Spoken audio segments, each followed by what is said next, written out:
Localize, an organization based in Oakland that promotes community resilience through regional self-reliance.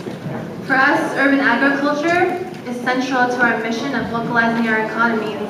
We've helped build several edible rooftop gardens here in San Francisco, worked with the SF Urban Ag Alliance to legalize the growing and selling of food throughout the city, and currently are working to expand urban ag in Oakland with a diverse and determined coalition, some of whom joined me on the panel today.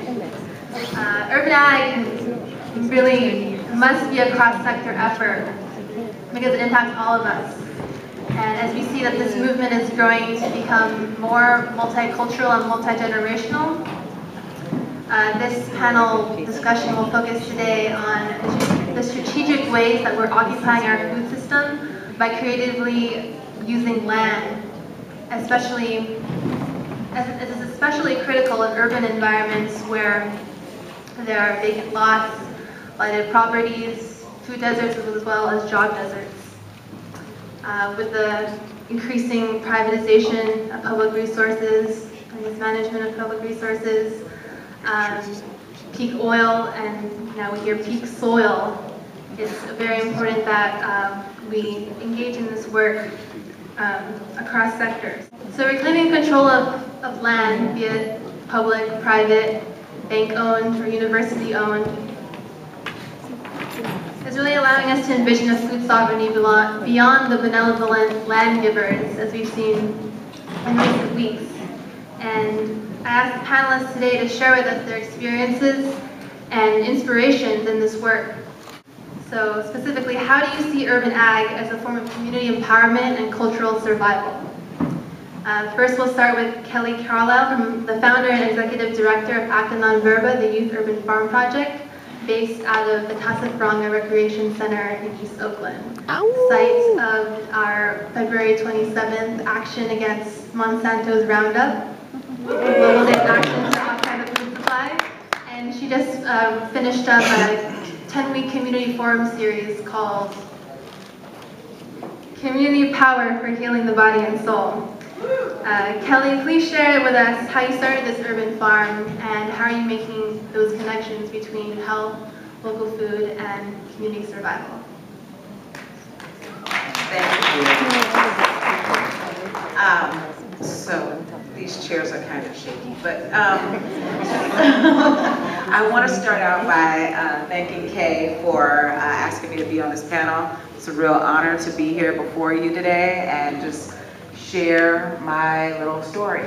I am ex-Navy. When I left the military, I got a job as a secretary at a major corporation in Oakland, and it was extremely the opposite of satisfying. At the end of the day, it was like just more emails, more paperwork, make more coffee, day after day. So 2 years later, I was laid off and looking for a way to change my outlook on where I live, how I live, and also my daughter, who's 7 now. Just, you know, collecting a check and moving forward wasn't really doing the thing for me. It wasn't inspiring, and it wasn't something that I really wanted to pass on to my baby. Around that same time in August 2010, there were a number of news stories that came out about Oakland itself having an almost 40% dropout rate, as well as being listed by the FBI as the 5th most dangerous city in the US. After digging a little bit deeper, I discovered that I was really the only person that was going crazy behind these numbers. These are numbers that people have known, that people have accepted as just a reality in Oakland. But again, and this is where the military came in, was that is extremely un-American. That is extremely not right. That because of where you live or how your family lives, you don't have the same opportunities as everyone else. So, thank you very much. So I was casting about looking for a way that these children, these youth that live in disinvested areas like East Oakland can really create a trust for themselves. How can they show themselves and their families and their communities that we do want something better. Maybe that opportunity hasn't really been shown them. Maybe they've never had an outlet to do that with. So I started Acta Verba Youth Urban Farm Project, whose goal is to utilize urban agriculture, well, agriculture in general, as a catalyst for community change. I believe that through growing your own produce or growing produce that feeds yourself, your family, your neighborhood, that we will be able to change all of East Oakland from what it is now into real strong communities where children are leading by example. They're out there and they're tilling the soil and they're planting the plants and all the things that go along with growing food. So now we have a 1/4 acre farm located at Tassafaronga Park on 83rd Avenue and East Street. We have 22 raised beds. I want to give a shout out to Bay Localize. CBE, Communities for a Better Environment, and all the other organizations, the California Food and Justice Coalition, that have really shown how strong the food justice community is. A challenge is trying to get the community in which I work to engage the same way, to come out for our events, to understand why Roundup is harmful, to understand that if you grow half of your food organically in your own plot, in our community garden, or in your backyard, or even in your windowsill, that you're creating a change. You have made a decision to not go along with the status quo, and I think that's really powerful.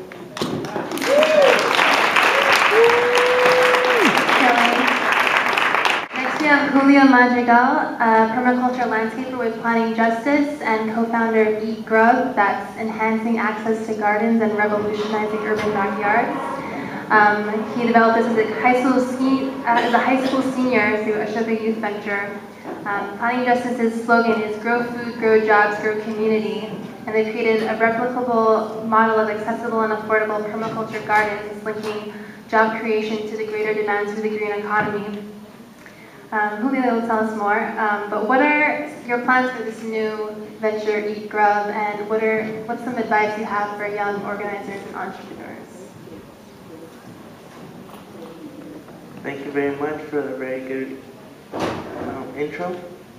So, access to land is often the hardest challenge. I come from a low-income family, from a low-income community. To access land is very complicated. So I decided to do something my senior year. I decided to learn more. I decided to get more involved in the environment and know what's out there, what is this oppression that keeps keeping us oppressed and keeps us in capsules.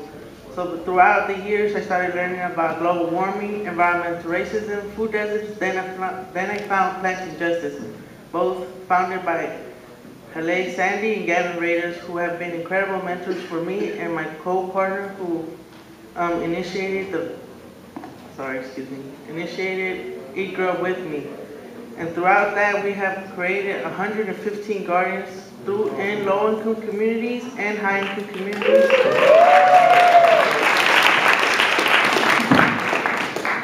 To maximize the amount of organic foods that are out there. I know it's hard to actually gain land, that's one of the tasks, but currently Planting Justice is involved with other organizations to acquire blighted lands and probably get owners to lease some of that land to grow some of the farms.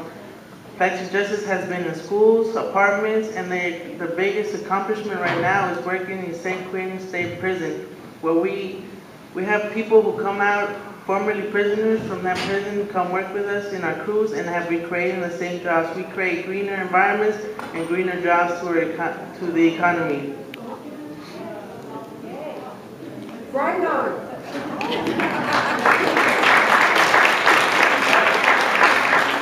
Not only that, but we also initiate our motto is to give people who come out without nothing to have a living wage, to have people be more motivated to work in the green environment by starting wages at $17.50, progressively moving on to higher wages.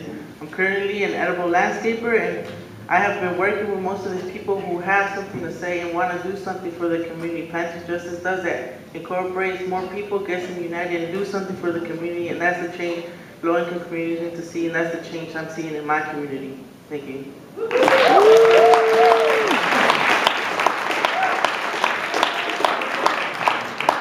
Thank you. Finally, we have Ashoka Finley of the Gill Tract Farmers Collective. Joins us from Occupy the Farm, an effort to reclaim the last acres of the best agricultural land in the East Bay. He also knows his urban tilth as a garden educator at Richmond High and as a UC Berkeley graduate in political economy.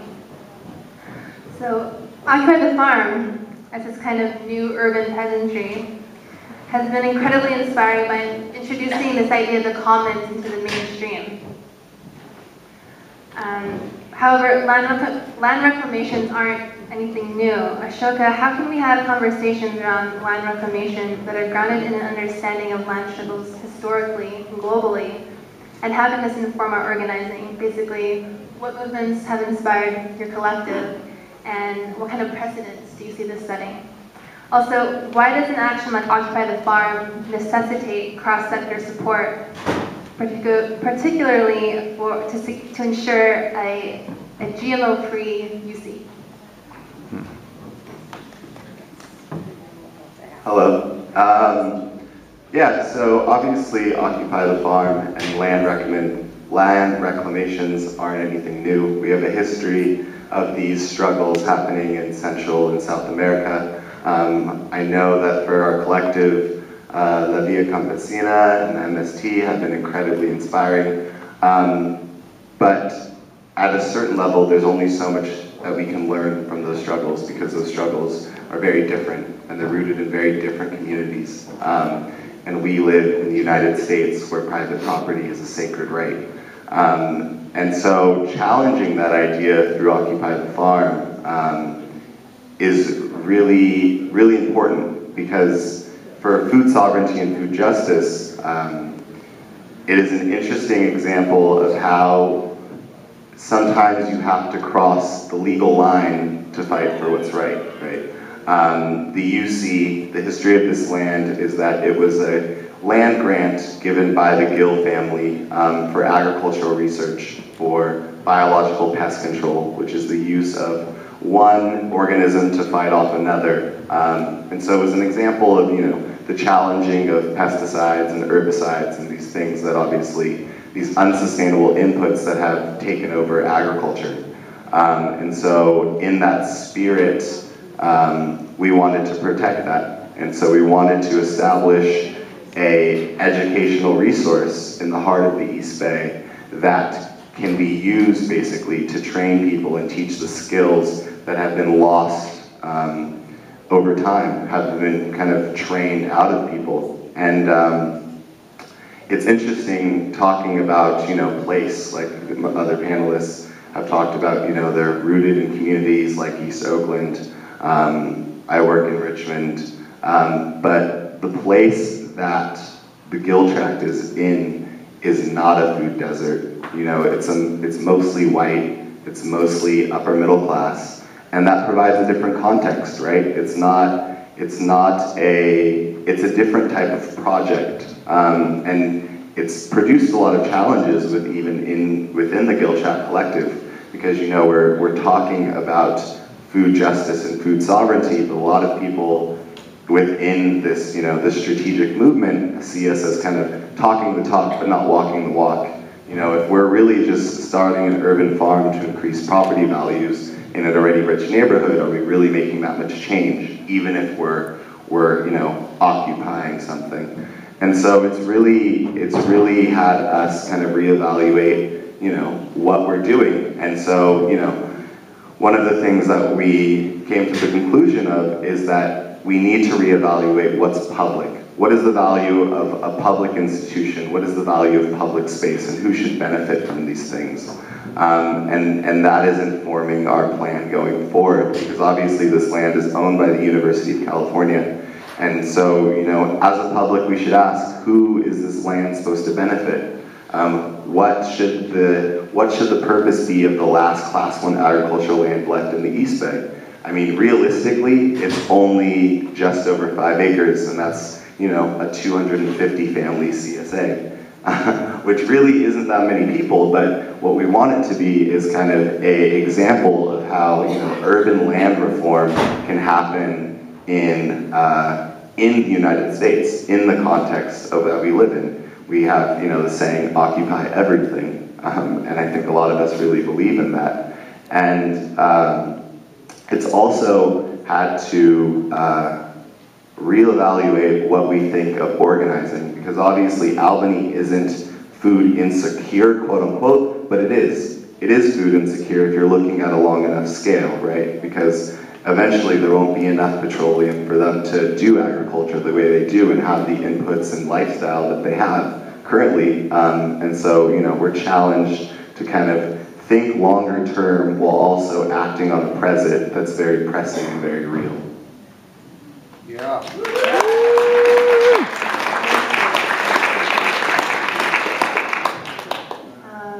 There hasn't been much discussion on a lot of the other panels, and I think we have a few minutes left. So I wanted to kind of bring this full circle and see if one panelist has a question for another panelist, maybe? Who has a question? Antonio. All right, so I'm really thrilled by the Occupy the Farm and the idea of it and the model of the MST, but we have different both social norms about private property perhaps, but also importantly laws. And so in Brazil there's actually a law that allows for the social benefit of land use. And if you're not using land for social benefit, it can be reappropriated. So what are the prospects or the ideas around how can we shift both values and actual legal systems to allow this sort of occupation not to just be immediately crushed by police repression every time, but actually have a legal basis? So I think most importantly, the primary thing that distinguishes us from, you know, the Occupy movement more broadly is that our demand is the tactic. You know, we want a farm on that space, so we built a farm on that space. And it kind of cuts out the university and the powers that be in terms of what we need to ask them to do. We're not asking them really to do anything except maybe stop sending riot cops. And so, in terms of what we can go forward with legally in the United States, the only real way to get some form of quote-unquote commons is through certain types of easements. And so we're looking at, you know, the prospects of a conservation easement or an agricultural easement. But these are things that are very far-fetched in the context of, you know, the capitalist power, domination, oppression, ideology under which the regents operate. The regents are not going to give us this land willfully, and it's going to take a lot of capacity building for us to kind of get to the point where we can even ask for that. And this is why we haven't retaken the land yet. If anyone knows, we were raided on Monday by over 100 riot cops across the street from an elementary school. And it just showed how ridiculous they were. You know, I overheard a cop saying to a protester, "You need to act more like a human being." And I looked at him and said, "You're the one standing in riot here on a farm." You know, it's ridiculous. Please support Occupy the Farm. Thank you.